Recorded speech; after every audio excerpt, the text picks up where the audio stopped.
Phone आकांक्षा की माँ का था। आकांक्षा ने जैसे ही फ़ोन उठाया, डोरबेल की आवाज़ और दरवाजे को खटखटाने की आवाज़ अचानक बंद हो गई। आकांक्षा ने फ़ोन उठा के जल्दी से अपनी माँ को सारी बात बताई। आकांक्षा बहुत ज़्यादा घबराई हुई थी और उसकी आवाज़ तो जैसे डर के मारे कांप रही हो। आकांक्षा की माँ ने आकांक्षा की हालत को देखते हुए कहा कि बेटा, इस तरह घबराने से कुछ नहीं होगा, तुम्हारी तबीयत और ख़राब हो जाएगी। इस बात से फ़ौरन अपना ध्यान हटाओ। शायद तुम बहुत ज़्यादा थकी हुई हो, इसीलिए तुम्हारे जहन में अजीबोगरीब ख़यालात आ रहे हैं। रात बहुत हो चुकी है, बस फ़ौरन अपने कमरे में जाओ, सोने की कोशिश करो और अब अपने कमरे से बाहर मत निकलना। आकांक्षा फ़ौरन से अपने कमरे में गई और उसने अपनी माँ से कहा कि पर आपने इस टाइम पे फ़ोन क्यों किया?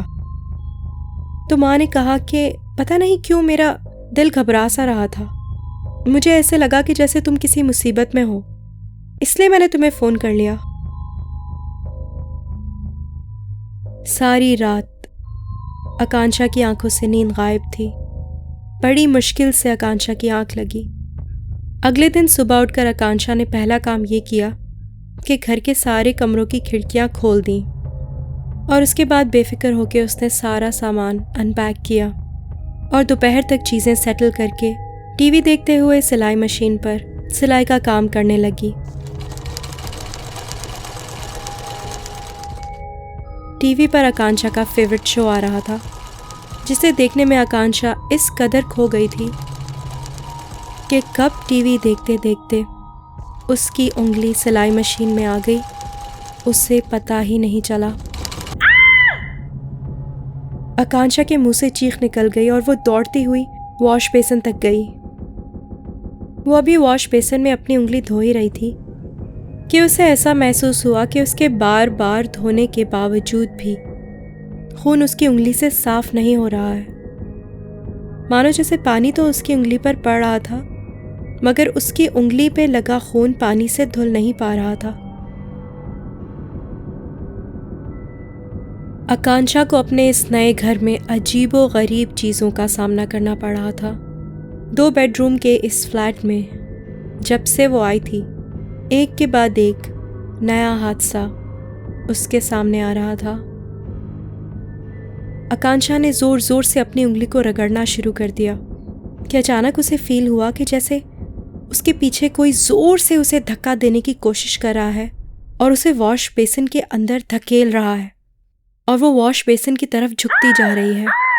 आकांक्षा ने ज़ोर ज़ोर से चिल्लाना शुरू कर दिया और अपनी पूरी ताकत से वो वापस पीछे उठने की कोशिश कर रही थी, पर उस वक्त उसकी सारी कोशिशें नाकाम थीं।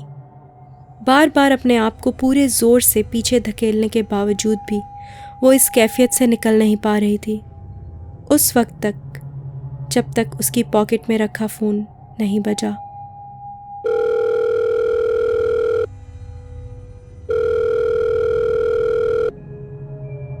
फ़ोन बजने के साथ ही सब कुछ वापस नॉर्मल हो गया। आकांक्षा भागते हुए कमरे में गई और फ़ोन उठाया। फ़ोन फिर से उसकी माँ का था। आकांक्षा ने रोते रोते अपनी माँ को सारी बात बताई। ये सुनते ही उसकी माँ ने कहा कि आकांक्षा, तुम फिक्र मत करो, मैं 2 दिन में वहाँ पहुँचने की कोशिश करती हूँ। ये सुनकर आकांक्षा की जान में जान आई। उस वक्त तक आकांक्षा की उंगली से खून निकलना बंद हो चुका था। फ़ौरन आकांक्षा ने अपनी उंगली की मरहम पट्टी की और साथ ही उसने ये रियलाइज़ किया कि जिस कमरे में वो सोती है, अभी तक उस कमरे में उसके साथ ऐसा कोई अजीबोगरीब वाक़या नहीं हुआ। बस इसी एक बात का सुकून था उसे। फिर उसी दोपहर को वो सोने चली गई। अभी दोपहर को उसकी आंख लगी ही थी कि उसने सोते सोते अपने कानों में एक आवाज़ सुनी।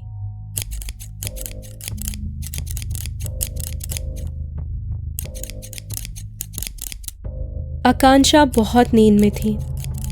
सोते सोते ये आवाज़ सुन के उसे महसूस हुआ कि जैसे वो कोई ख्वाब देख रही है, पर जब नींद से उसकी आंख खुली तो अपने हाथ में एक कैंची देख के वो पूरी तरह से चौंक गई थी। उसने अपने बेड की साइड टेबल पर रखे हुए लैंप को ऑन किया तो उसके पैरों से जैसे ज़मीन निकल गई। पूरे कमरे में बाल ही बाल बिखरे पड़े थे। आकांक्षा के चेहरे पे खौफ तारी हो गया। उसने जल्दी से अपने सर पे हाथ फेरना शुरू कर दिया तो उसके लंबे खूबसूरत बाल उसे जगह जगह से कटे हुए महसूस हुए। अपना ऐसा हाल देख के वो पागलों की तरह चीखने लगी और जोर जोर से रोने लगी। तभी उसकी माँ का फ़ोन आया।